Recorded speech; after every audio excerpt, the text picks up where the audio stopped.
नमस्कार, आप देख रहे हैं आपका राज्य आपकी खबर और मैं हूं आपके साथ प्रद्युम्न शर्मा। राजधानी लखनऊ में अवैध निर्माण और सार्वजनिक स्थानों के उपयोग को लेकर एक बार फिर विवाद खेला गया है। कानपुर रोड योजना स्थित एलडीए कॉलोनी के गौतम बुद्ध पार्क के बाहर प्रस्तावित वेंडिंग जोन के विरोध में बड़ी संख्या में स्थानीय नागरिक सड़क पर उतर आए। महिलाओं, बुजुर्गों और क्षेत्रवासियों ने सड़क जाम कर नगर आयुक्त, महापौर, एलडीए उपाध्यक्ष और जनप्रतिनिधियों से इस वेंडिंग जोन को रोकने की मांग उठा दी। प्रदर्शनकारियों का यह कहना है कि फुटपाथ पर निर्माण से आम लोगों की आवाजाही प्रभावित होगी और सुरक्षा संबंधी चिंताएं बढ़ेंगी। फिलहाल प्रशासन की ओर से प्रदर्शनकारियों की मांग पर कोई आधिकारिक प्रतिक्रिया सामने नहीं आई है। जब जनप्रतिनिधि गलत रास्ते पे चलने लगे तो आदमी कहाँ जाएगा। जनप्रतिनिधि जब ये जो इलीगल काम कर रहे हैं, ये सब मार्केट बनवा रहे हैं यहाँ, उन्हें ये नहीं दिखाई दे रहा है कि ये सड़क है जो आलमबाग को जो एलडीए कॉलोनी और आशियाना को जोड़ने वाला मेन रोड है, और इसके 500-200 मीटर की रेंज में लोकबंद अस्पताल, अपोलो हॉस्पिटल, सेंट मेरा स्कूल, जहाँ सैकड़ों बच्चे पढ़ते हैं, उनके गार्जियन बच्चों को छोड़ने आते हैं, मरीजों को लेने जाने आते हैं, एम्बुलेंस चलती हैं। अक्सर यहाँ अभी जब मार्केट नहीं बना तब तो यहाँ जाम लग जाता है चौराहे पे, और जब मार्केट बन जाएगा, दुकानें खुल जाएंगी, और दुकानों पे समझ लीजिए दुकानें तो खुली जाएंगी, दुकानों के बाहर दुकानदार जब 1-1 मीटर और जगह घेर लेंगे और आने वाले जो लोग हैं जो सामान खरीदेंगे वो अपने वाहन खड़ी कर देंगे, तो बताइए कितनी जगह रह जाएगी। और यहाँ 2 पार्क हैं और पूरी पब्लिक की कांस्टेंट है महीनों से कि फुटपाथ को अनधिकृत रूप से कब्जा किया जा रहा है दुकानों के द्वारा। दुकानें बंद रही हैं छोटी छोटी, केवल दुकान नहीं होगी, इसके आगे जो है जाम लगेगा, साइकिल का, स्कूटर का, गाड़ियों का। ऐसे ही ये मार्ग संकीर्ण है, जबकि इसके सामने बड़े अस्पताल हैं, बड़े स्कूल हैं, स्टेला मेरिस स्कूल है और लोकबंधु अस्पताल है, आपका अपोलो हॉस्पिटल है, और बच्चों के चलने के लिए, सीनियर सिटीजन की मॉर्निंग वॉक के लिए यह रास्ता बहुत मुफीद है।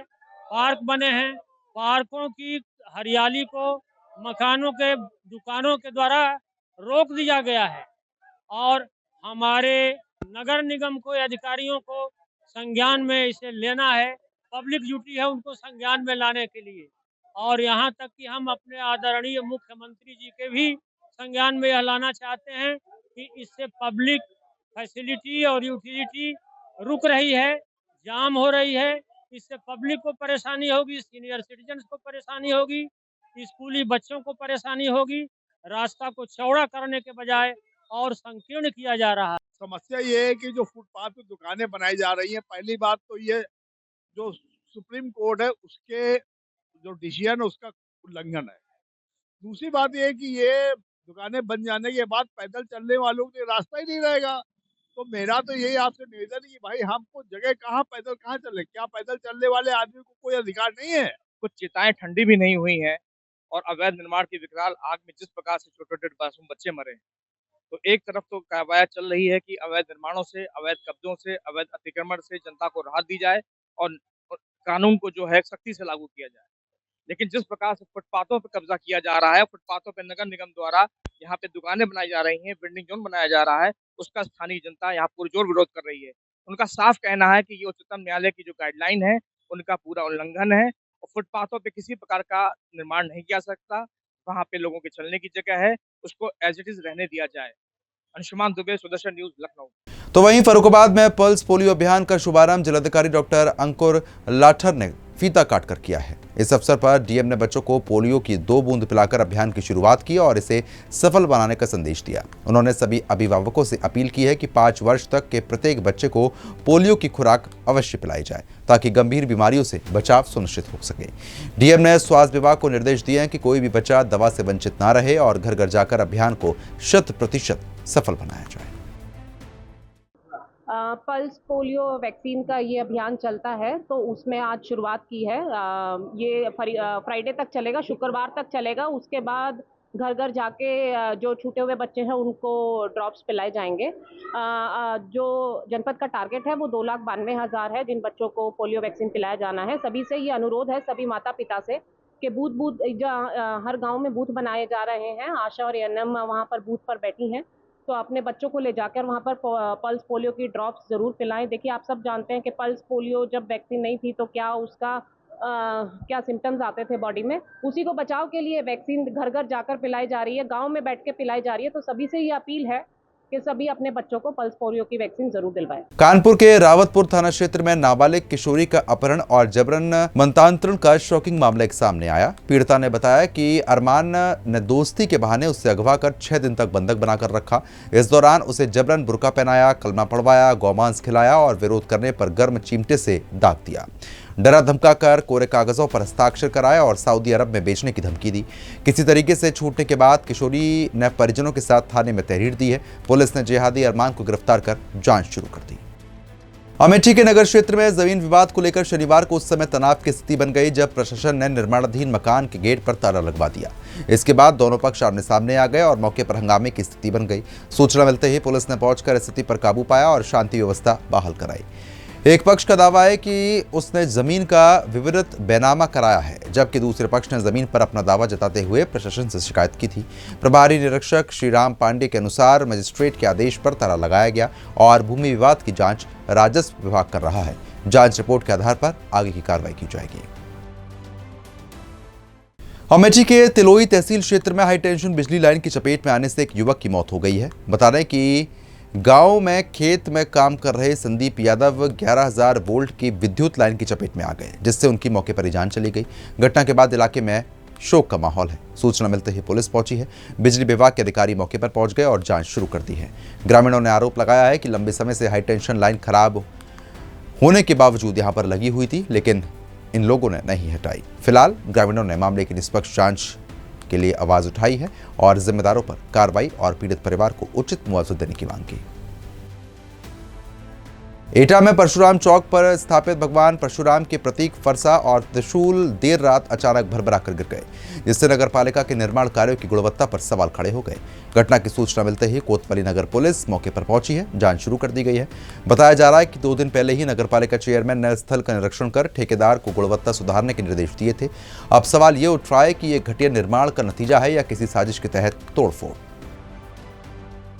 हमारा भगवान परशुराम का जो चौक है, इस पर यहाँ फरसा और दर्ज लगा हुआ था, वो गिर गया है।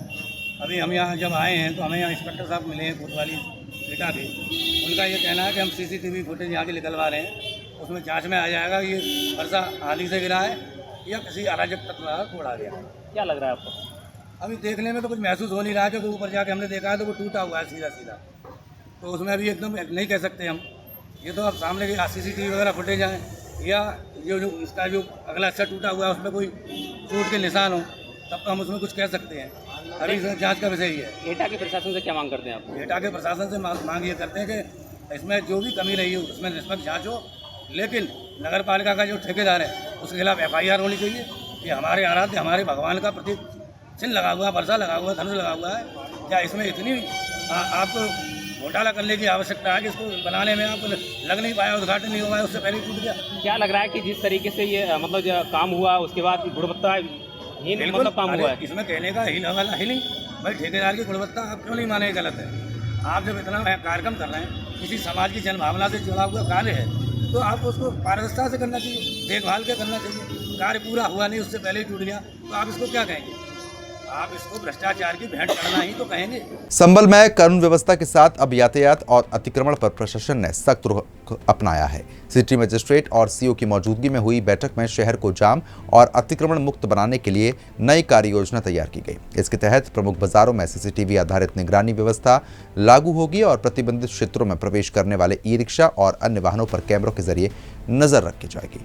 प्रशासन ने कुछ मार्गों पर ई-रिक्शा संचालन, प्रतिबंधित कार्य और वन वे ट्रैफिक व्यवस्था लागू करने का भी निर्णय लिया। वहीं अतिक्रमण फैलाने वालों के खिलाफ जुर्माना, ठेला जब्त करने और आवश्यक होने पर कार्रवाई करने की बात जो है वो कही गई है। हाँ, संभल में अतिक्रमण को दृष्टिगत रखते हुए आज एक बैठक की गई है।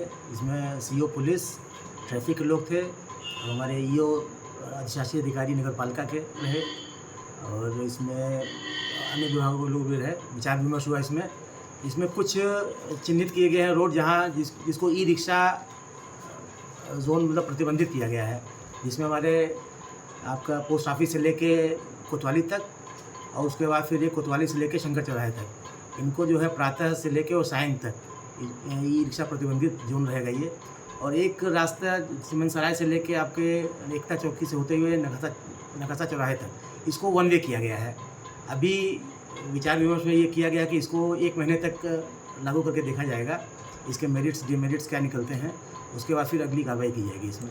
सर पालन अगर नहीं करते हैं ये नो बेंडिंग जोन का तो किस तरह की कार्रवाई की जाएगी, क्या कदम उठाए जाएंगे? हाँ, इसमें भी आप लोग के माध्यम से ये बताना ज़रूरी है कि जो भी रिक्शा एक तो जो बिना पंजीकृत के चल रहे हैं उनको पकड़ा जाएगा, उनको क्रशिंग की कार्रवाई की जाएगी। सीओ साहब ने बताया है कि माननीय उच्च न्यायालय के SOPs हैं इसमें कि इनको पकड़कर इनको क्रश किया जाए, ख़त्म कर दिया जाए। और जो पंजीकृत भी है ई रिक्शा और लोग प्रतिबंधित क्षेत्र में जाते हैं तो उनके सीजर की कार्रवाई की जाएगी।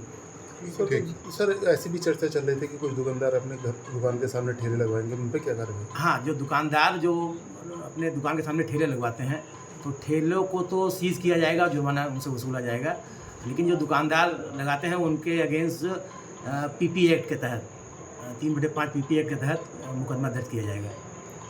इससे इसकी जो निगरानी है CCTV कैमरों से भी जो की जाएगी, जो हाँ, जो हमारे सबसे चौकी पर पूरे जनपद का बना हुआ है CCTV सर्विलांस का सेंटर है, वहाँ से भी निगरानी की जाएगी। अगर उसमें भी कोई अगर ई रिक्शा या कोई भी वाहन प्रतिबंधित क्षेत्र में अगर मिलता है तो उस पर भी कार्रवाई की जाएगी। आज मेरे और सिटी मजिस्ट्रेट साहब के द्वारा एक मीटिंग आयोजित यहाँ पर की गई है, जिसमें नगर पालिका EO भी शामिल रहे हैं और हमारे ट्रैफिक से भी जो TSI है वो भी शामिल रहे हैं।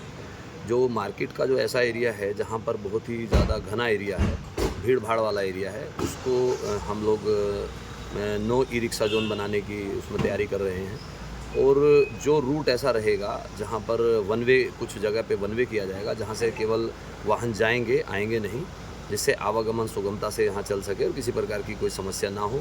और कई जगह ये भी समस्या देखने को मिली है कि दुकानदार अपनी दुकानों के सामने ठेला इत्यादि वो जो है खड़ा करवाते हैं, तो उस पर भी प्रभावी कार्रवाई होगी। उनको भी पहले नोटिस दिया जाएगा। यदि कोई दुकानदार, ये बात प्रकाश में आती है कि वो जो ठेला लगा है वो दुकानदार की सहमति से लगा है, तो उसमें अभियोग पंजीकृत तक की कार्रवाई भी कराई जाएगी। सर CCTV कंट्रोल रूम से भी इन सब पर निगरानी रखी जाएगी? निश्चित रूप से जो आवागमन के बिंदु हैं, जो बीच की गलियां हैं, उनको भी बंद किया जाएगा। और यदि कोई ये सोचेगा कि भाई हम बीच से घुस जाएंगे और हम वहाँ से निकल सकते हैं, CCTV कैमरा जो हमारे इंटीग्रेटेड कंट्रोल रूम है, जो कि चौकी हमारी सत्यव्रत पर भी है और कोतवाली में भी है, वहाँ से बैठ के भी इसकी निगरानी की जाएगी। और यदि कोई प्रतिबंधित क्षेत्र में कोई इस तरह की ई रिक्शा वाहन कोई ऐसा पाया जाएगा तो निश्चित रूप से उसके नंबर को ट्रेस करके उस पर भी कार्रवाई की। गाजियाबाद के मोदीनगर में शनिवार रात 2 अलग-अलग सड़क हादसों ने सनसनी फैला दी। पहला हादसे में एक बाइक सवार की खंभे से टकराने से मौत हो गई। दूसरे हादसे में तेज रफ्तार स्विफ्ट कार ने तेल मिल गेट के सामने स्कूटी को पीछे से टक्कर मार दी, जिसमें स्कूटी सवार लोकेंद्र गंभीर रूप से घायल हो गए। उनका इलाज चल रहा है। आरोप है कि हादसे के बाद कार चालक मौके से फरार हो गया। पीड़ित की पत्नी ने थाने में शिकायत देकर आरोपी की गिरफ्तारी की मांग उठाई है। गाजियाबाद के मोदीनगर में बीते रात रफ्तार का कहर देखने को मिला, जहां एक बरेली के युवक की खंबे से टकराने से उसकी बाइक खंबे से टकराई और उसकी मौत हो गई। वहीं शाम के 7 बजे करीब एक घटना सामने आई है, जिसमें एक स्विफ्ट डिजायर कार ने एक स्कूटी सवार को टक्कर मार दी, जिसमें उसकी हालत गंभीर बनी हुई है। जिसके बाद टक्कर लगने के बाद उस आदमी को हॉस्पिटल में भर्ती कराया गया। और जो जानकारी मिल रही है, जो स्विफ्ट डिजायर चालक था वो शराब के नशे में धुत था और टक्कर मारने के बाद और घटना को अंजाम देने के बाद मौके से वो फरार हो गया। अभी पुलिस के हाथ ना ही तो ड्राइवर लगा है, ना ही उसकी कार लगी है। अब देखना होगा पुलिस कितनी जल्दी इस आरोपी को गिरफ्तार करती है और हिट एंड ड्राइव वाले मामले को देखते हुए इस पर किस तरह की कार्रवाई करती है। जितेंद्र कुमार, सुदर्शन न्यूज, मोदीनगर। दरभंगा के बहादुरपुर थाना क्षेत्र के ओझोल गांव में प्रेम विवाह को लेकर हिंसक घटना हो गई। मुस्लिम युवती से वर्ष 2023 में शादी करने वाले सुनील साहनी की शुक्रवार सुबह मुहर्रम के दिन कट्टरपंथियों ने फोन पर उनको बुलाकर लाठी डंडों से और धारदार हथियारों से पीट कर हत्या कर दी। पुलिस ने 9 लोगों के खिलाफ मामला दर्ज कर लिया, जिसमें आपको बता दें कि ASI मोबिन भी शामिल है।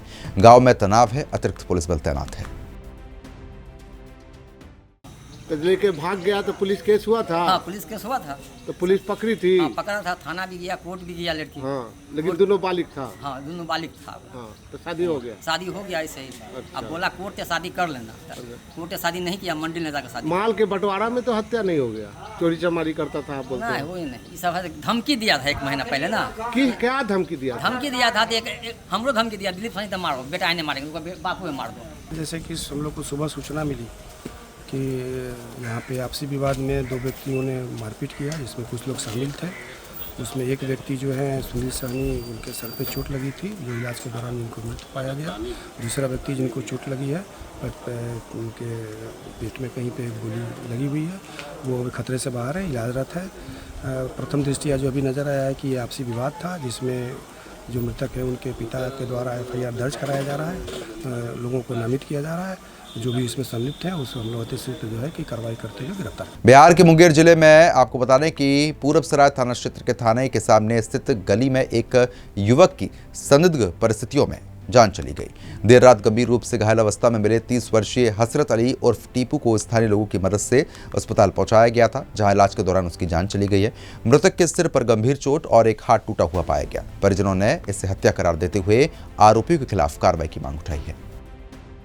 रात को एक बज के कुछ मिनट में कॉल आया सदर हॉस्पिटल से। अच्छा। तो हम लोग सदर हॉस्पिटल आए तो सीरियस हालत था। तो अच्छा। देखें तो उसको लगा बदन हाथ में जैसे चोट जो रड से मारता है। अच्छा। उससे चोट लगा हुआ था। अच्छा। तो भाई के पास गाड़ी भी था। अच्छा। बोला गाड़ी कहाँ है, ठीक है। तो वो तो होश में नहीं था, तो फलना आदमी जो उठा के लेके आया वहाँ का पब्लिक, उस भैया को गाड़ी वहाँ गिरा के गया है। अच्छा। ठीक है। और ये लड़का वहाँ गिरा हुआ है, तो उसको उठा के हम लोग हॉस्पिटल लेके आए। तो उसने पता लगाया तो कॉल किया, तो 1 बज के कुछ मिनट में हम लोग को पता चला, तो हम लोग सदर हॉस्पिटल आए। लड़का कोई काम भी करता था क्या? जी, कुछ काम भी करते थे क्या? ये जो उनका कपड़ा का बिजनेस था। क्या को बाल बच्चे थे? दो क्या नाम है? नाम क्या है? एक इस्माइल, एक आई। वो लोग पढ़ते थे क्या? जी। कहाँ पढ़ते थे? स्कूल में। जी। हेलो। तो क्या लगता है ये क्या भाई, बड़ा वाला भाई, क्या लगता है, क्या हुआ आपको? ये मेरे को सरासर ये मर्डर लग रहा है। मर्डर लग रहा है? कोई जाति दुश्मनी भी थी क्या किसी से? नहीं, ऐसी कोई दुश्मनी नहीं थी। अच्छा। ऐसे तो हम लोग से कोई लड़ाई झगड़ा बाहर में ऐसा कुछ है, सब मोहल्ला पूरा अपने की तरह। ठीक है। किसी को कोई शक कुछ है? नहीं, ऐसा तो कोई शक नहीं है, खाली इसके दोस्त पर शक है। एक सोनू नाम का लड़का है। अच्छा। उसके साथ रहता था, तो उसको रात को हम हॉस्पिटल में भी एक नज़र उसको देखा। अच्छा। मगर वो रुका नहीं, तो उसके पीठ पर हम बुलेट का दाग भी देखे। अच्छा। ठीक है। तो हम बाहर में आए हुए थे, तो उसको हम देखा गाड़ी से वो जा रहा था। मुंगेर में दिलखुश प्रकरण को लेकर राजनीतिक और सामाजिक संगठनों ने दरहरा थाना परिसर के बाहर जोरदार विरोध प्रदर्शन किया। बता रहे कि डाक बंगला चौक से जुलूस निकालकर पहुंचे प्रदर्शनकारियों ने थाना परिसर में धरना दिया और अपराधियों की गिरफ्तारी की मांग उठाई। इस दौरान शराब माफियाओं के कथित आतंक और पुलिस पर दलाली के आरोपों को लेकर जमकर नारेबाजी हुई। प्रदर्शनकारियों ने पूर्व थानाध्यक्ष की भूमिका की जांच की मांग उठाई है। थानाध्यक्ष ने आश्वासन दिया है कि आरोपियों की जल्द गिरफ्तारी होगी। प्रदर्शनकारियों ने चेतावनी दी है कि 1 सप्ताह में कार्रवाई न होने पर बड़ा आंदोलन किया जाएगा। इनकलाब इनकलाब चाहते हैं, और आज इनकलाब के माध्यम से ही इस धड़ारा क्षेत्र में लगातार जो बढ़ता अपराध है, शराब माफियाओं का कहर है, निर्दोष को पीटे जाने का मामला, इसको लेकर के धड़ारा खड़ा आए थे गिरफ्तारी दे। हमको इससे कोई मतलब नहीं कि थाना अध्यक्ष नए हैं पुराने हैं, सब सिस्टम में है भाई, सबको पता है क्या हो रहा है। लेकिन सबको पल्ला झाड़ना, क्योंकि सरकार, शासन और प्रशासन का यह कार्य प्रणाली है कि सबको पल्ला झाड़ना है। सब पल्ला झाड़ने पर पड़े हैं, और हम भी आज उसी पल्ला झाड़ने के शिकार हैं। आश्वासन मिला, हम राजनीतिक सामाजिक कार्यकर्ताओं को लंबे दिनों से आश्वासन का घूंट पिलाया जाए, लेकिन चलिए, चूँकि राजनीतिक सामाजिक कार्यकर्ता हैं, सड़कों पर रहे हैं। लेकिन आज इस आंदोलन के माध्यम से एक चेतावनी कि आप 4 दिन 5 दिन की बात करें, हमारे तमाम साथियों ने कहा, हमने भी इनको 1 सप्ताह का मोहलत दिया। यह प्रदर्शन जो आज हुआ है, और यदि थाना प्रभारी या इंस्पेक्टर साहब जो आकर के आश्वासन दिए ऐसा नहीं होता है, तो हम लोग जिला मुख्यालय कूच करेंगे। क्योंकि मैंने पहले ही कहा था कि अपने जमीन पर बहते लहू का हिसाब चाहता हूँ मैं। इनकलाब इनकलाब इनकलाब चाहता हूँ। किसी भी कीमत पर किसी व्यक्ति को, चाहे वो सरकार के लोग हों या सरकार में बैठे दलाल हो, आम आदमी के हक और हकूक से खेलने की इजाज़त नहीं है। हम राजनीतिक सामाजिक कार्यकर्ता उसके नाक में नकेल डालना जानते हैं, और डाल करके रहें। कांकेर और नारायणपुर की सीमा पर स्थित रावघाट लोहा परियोजना एक बार फिर विवादों में है। परियोजना क्षेत्र में कथित तौर पर बिना अनुमति बड़े पैमाने पर पेड़ों की कटाई और निर्माण कार्य किए जाने को लेकर स्थानीय ग्रामीणों और आदिवासी समुदाय ने विरोध जताया। उनका आरोप है कि संरक्षित वन क्षेत्र में सड़क, कंपाउंड और डंपिंग यार्ड के निर्माण के नाम पर पर्यावरणीय नियमों की अनदेखी हो रही है। पूर्व वन मंडल अधिकारी ऋषभ जैन ने बताया कि इस मामले में वन विभाग से अनुमति नहीं ली गई थी और भारतीय वन अधिनियम 1927 के तहत प्रकरण दर्ज कर जांच शुरू कर दी गई है। फिलहाल पूरे मामले की जांच चल रही है। तो फिलहाल अभी के लिए सिर्फ इतना ही, लेकिन खबरों का सिलसिला जारी रहेगा। बने रहिए हमारे साथ।